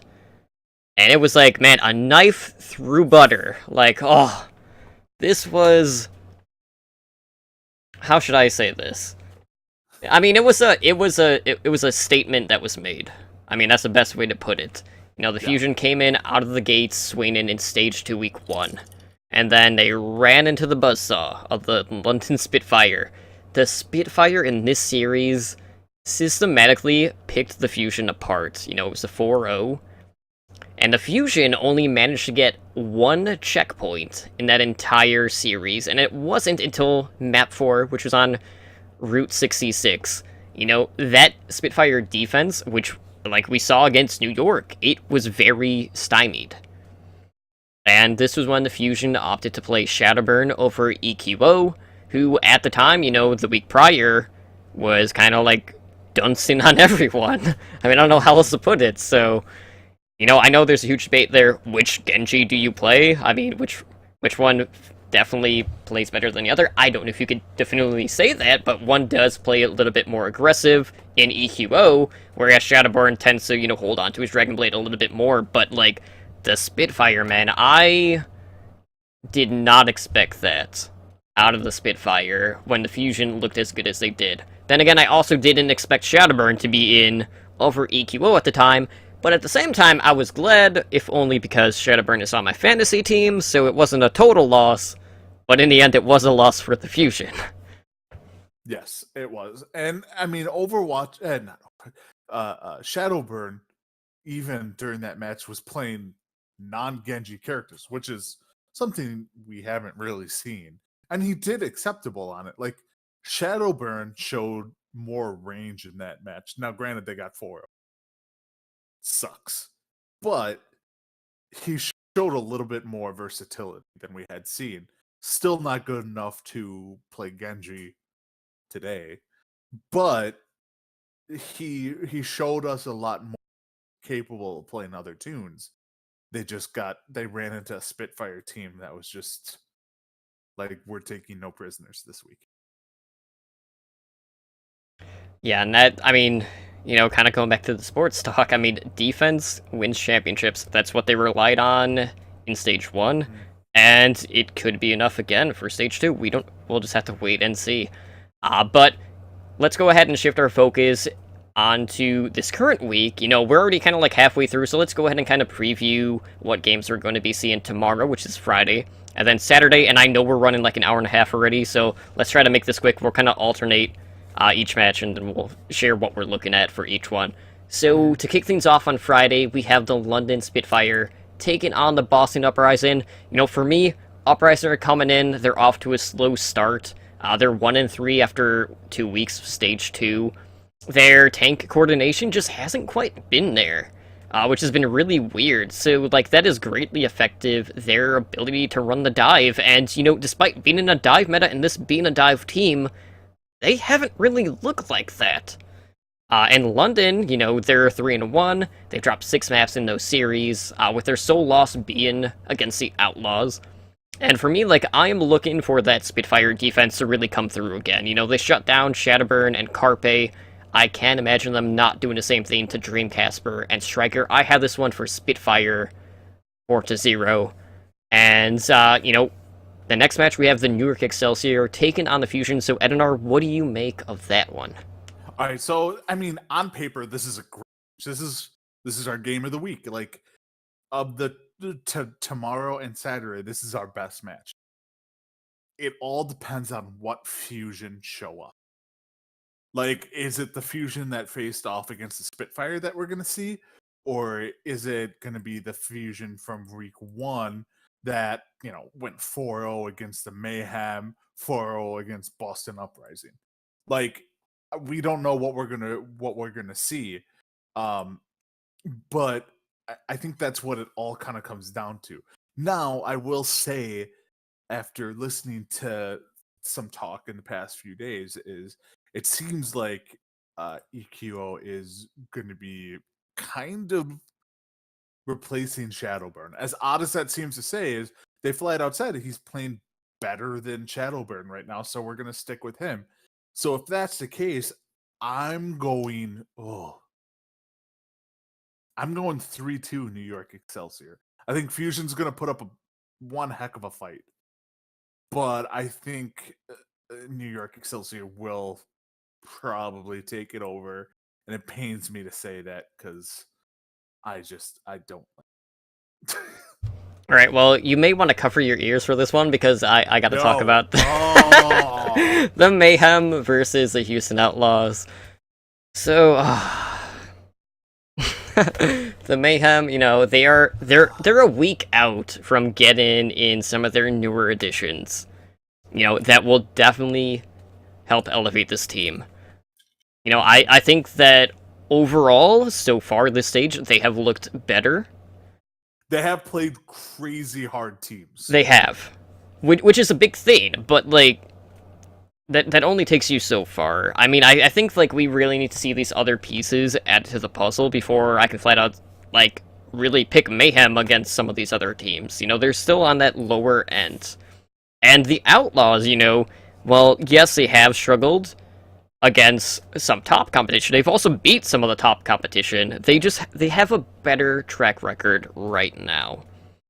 And for me, you know, I look at Logix for, you know, the Mayhem. You know, he's been a pretty serviceable tracer, as had, you know, Jake or Clockwork. Whoever ends up playing the tracer, I don't know, it could be anyone. I know it won't be Mendo. Mendo will still be on the bench, probably, not playing. But I don't think the Mayhem are going to put up that much of a fight against the Outlaws. I see this as a frontline battle. And I can't vote against Muma and Coolmet. They're going to be the ones pressuring the Mayhem, and I just feel like they're going to get bullied in this one. I do have this one 4-0 for the Outlaws. You couldn't even go 3-1? No. See, playing 3-1 to me is like, I'm playing too soft on people. I am not that kind of person. You are either going to get crushed, or it's going to be really close. I can't do a 3-1. Like a 3-1's like kissing your sister. Basically. Something like that. All right, fair enough. I think you're wrong. But I digress from that. You're All right. wrong. So moving on to Saturday, kicking things off, we have the London Spitfire taking on the recently surging LA Gladiator. So Edinar, what do you have for this one? Okay, I mean, yes, the Gladiators 4-0'd the Valley. I don't know how they did it, but they did it. I'm just gonna. I mean, I want to break this down, but London Spitfire's gonna 4-0 them. Like, plain and simple, London's gonna go for 'em. There's no ifs, ands. Like, there's an outside shot of 3-1, but I don't really think so. I mean, they're not gonna stop Prophet, who I personally think is the best DPS in Overwatch League right now. So yeah. Like, they're like, people will be like, oh, well, the Gladiators have Fissure. The Spitfire, well, the Spitfire no Fissure. Like, they know him as much as he knows them. So 4-0. Write it down. Move on to the next one. Well, I'm going to have to continue the streak here. We have the New York Excelsior taking on the San Francisco Shock. Okay, so, you know, the Shock this week, you know, we'll cover this on the next episode, but they did pick up a big win against a team that is struggling a little bit. Dallas. You know, they won 3-0, so they are riding high going into this match. No. I get, like, a win over Dallas, who is, you know, about, like, Dallas is slightly better than the Shock overall, I feel like. So that was a huge win for the Shock, you know, that was a statement made, getting a 3-0 win. But this is the New York Excelsior we're talking about. And, you know, Ark has been playing through his wrist injury. You know, he hasn't really seemed that off to me, despite playing with that injury. And, you know, you look at the DPS in this match, and Dante has been playing absolutely phenomenal. I will give credit where credit is due. He has been, for me, the MVP of the Shock. I will be very unhappy if Sinatra just comes in and takes his spot because of how well he's been playing. Will that happen? I hate to say it, but probably yes. I hope it doesn't. No, But when I does Sinatra come back? Like, when is he eligible? next I'm trying to remember what I think it's next week, if I'm Like, not is it mistaken. next week in Bob- time for the matches, Bob? Bob would know because I know he is interviewing Harsha. But Bob is still around. Maybe he can answer. I think it was either the 13th or the 18th. It's very soon, so it's within the next week and a half. But for me, like, regardless, like, as of right now, like, if you compare the Excelsior to the Shock, even if Sinatra is playing for the Shock, Sinatra cannot beat Seibayobi. We've already seen it. We saw it in the World Cup. Yeah. Well, we know it's on his birthday. No, no help. But okay, so regardless, No help, Bob. No help.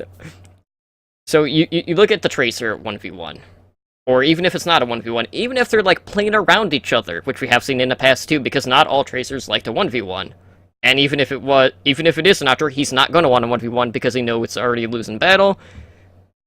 Sabiolvi is the best Tracer right now to me. Prophet is really up there too. He's not in this match though. Then we look at, that second DPS. You have Baby Bay, and then we have, like, Pine and Libero. Libero has been one of the most flexible DPS players out there. And, I'd argue that he's top 3 DPS right now. Eligible to play week 4, okay. Which would be next week. Yeah, the San Francisco Regardless. Shock, I just looked.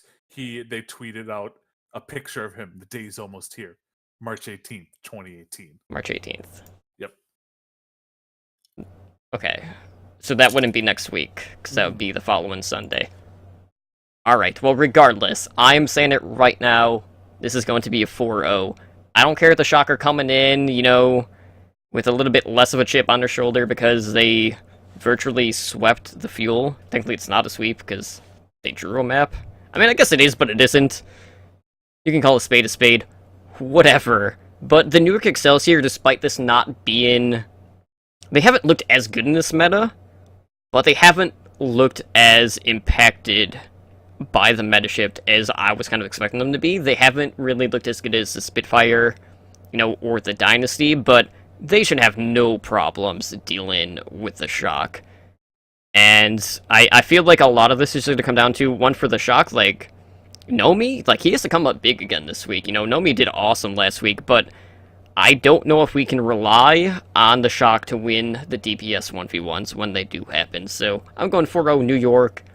And then, to cap off the week, we have the big match for the battle for second to last between the the Dallas Fuel and the Florida Mayhem. And Edinar, I am sure I can feel it right now. This is going to be one of the most non-biased responses we have ever had on this podcast.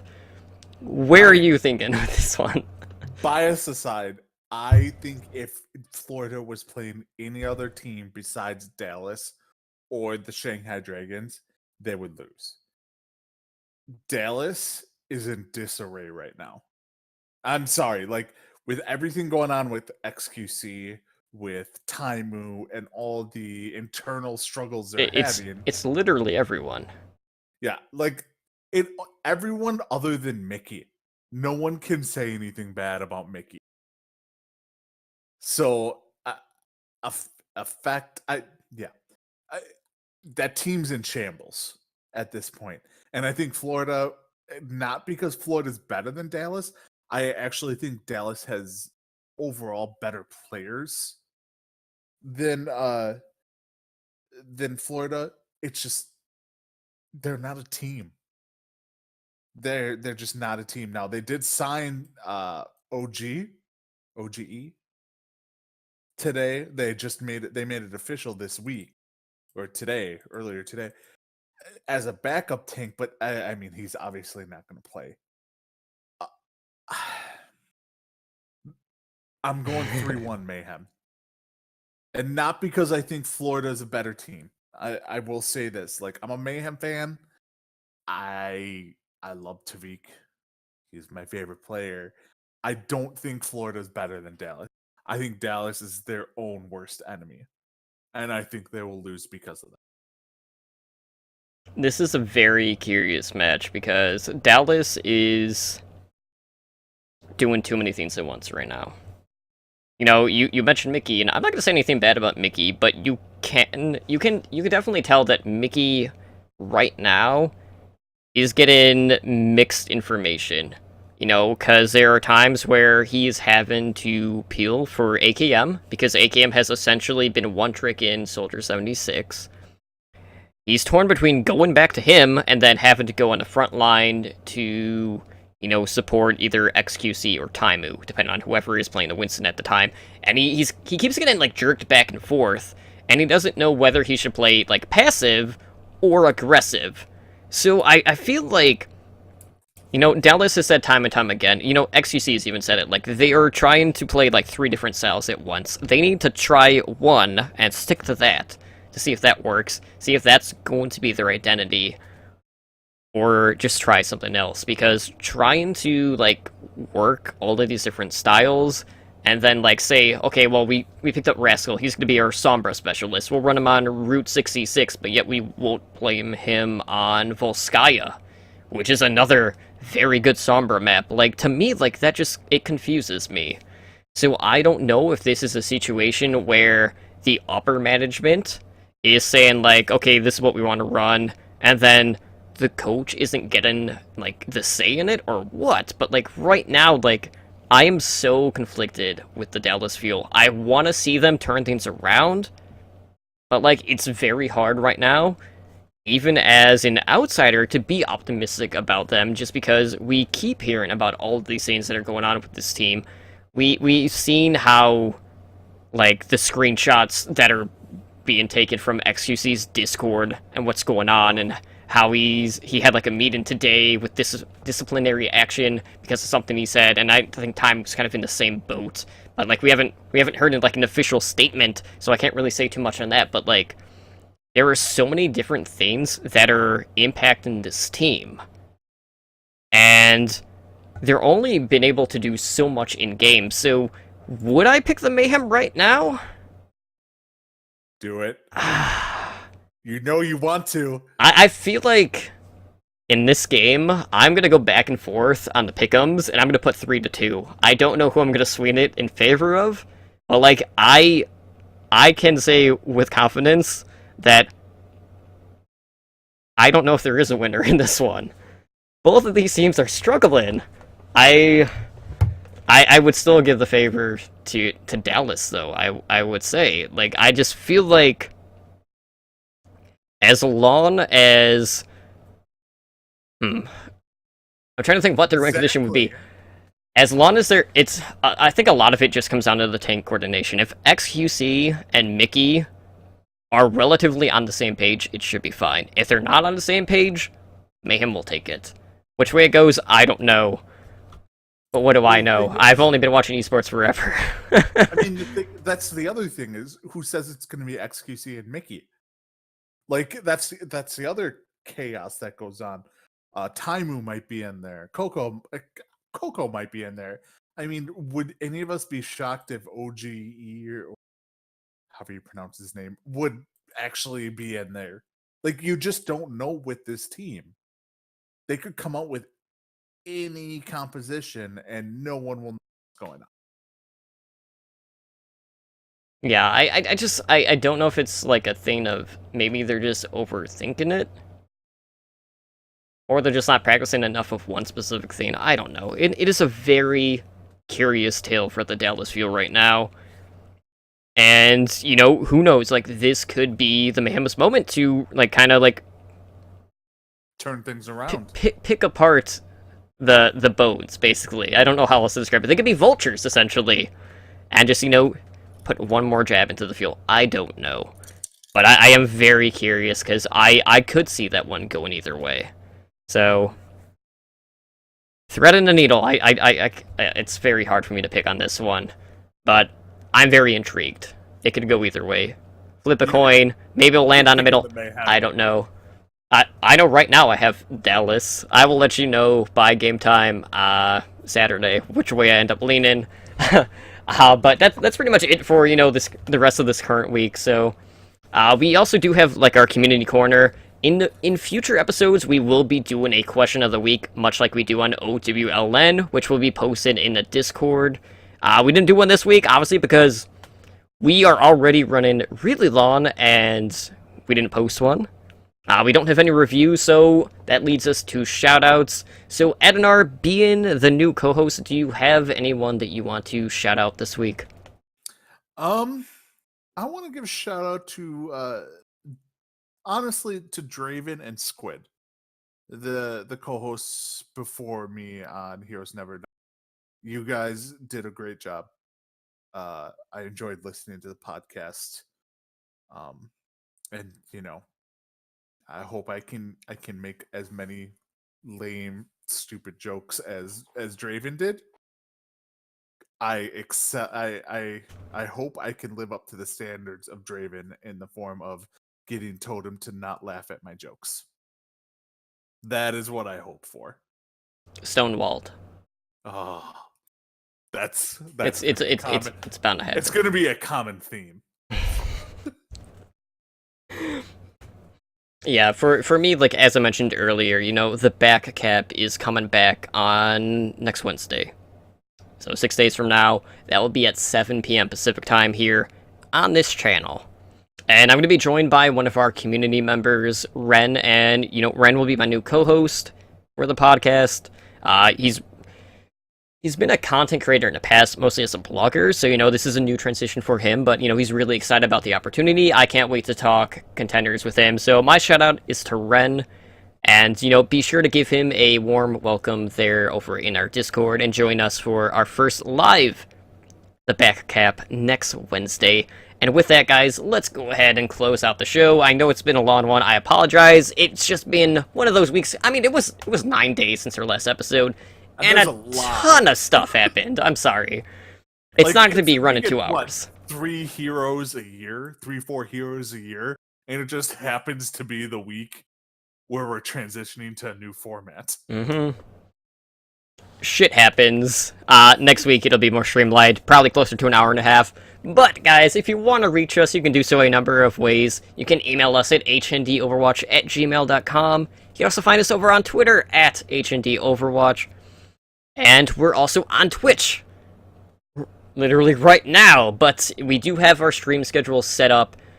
Our channel is twitch.tv/OWLN show, and our schedule is Overwatch League Network, live Monday, 7 p.m. Pacific time. Obviously, talking all about the Overwatch League. Wednesdays, 7 p.m. Pacific time. We got Overwatch League Network, the back cap, that is covering Tier 2 Overwatch and contenders.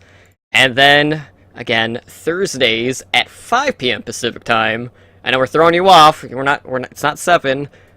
Heroes Never Die, aka this show, covering all of Overwatch, hot community topics, community corners, all that good stuff, covering the grand scheme of things. And of course, guys, join us on Discord at discord.me/OWLN show. I think we have like 206 people now in the Discord, which is like, I think like 3 times the size our prior Discord was, so you guys rock.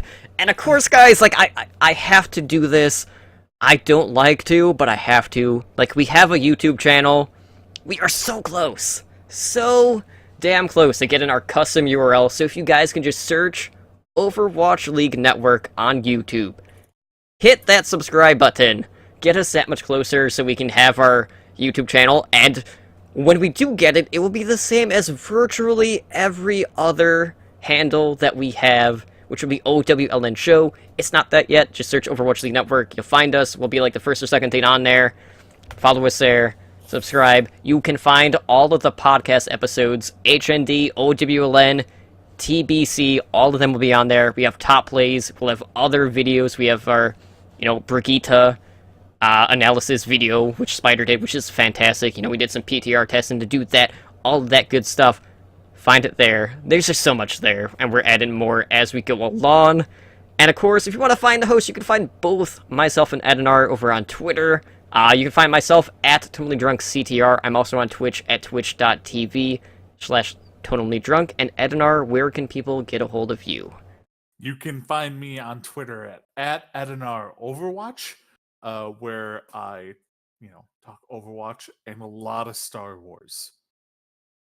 I have lots of thoughts on Star Wars, especially Star Wars Rebels. If you haven't seen the final episode of Star Wars Rebels, go watch it now. I need to watch any of it before I get there. Okay, yeah. Then But go yes, start on episode 1. I've heard There's heard 4 minor seasons. things. Yeah, go. It's real. It's as good as Clone Wars. Alright, and with that being said, guys, that is going to do it for us here tonight on Heroes Never Die. Again, this has been episode 101. It's been a long one. I'm tuckered out. We have Overwatch League to watch. Let's go ahead, play the outro, we'll get out of here, and we will see you guys back here on Monday night at 7 p.m. Pacific Time for OWLN as we break down Stage 2, Week 3, guys. Have a good night. Have a good one. Thank you for listening to Heroes Never Die. Be sure to follow us on Twitter at HND Overwatch and join us on Discord at discord.me/OWLN show.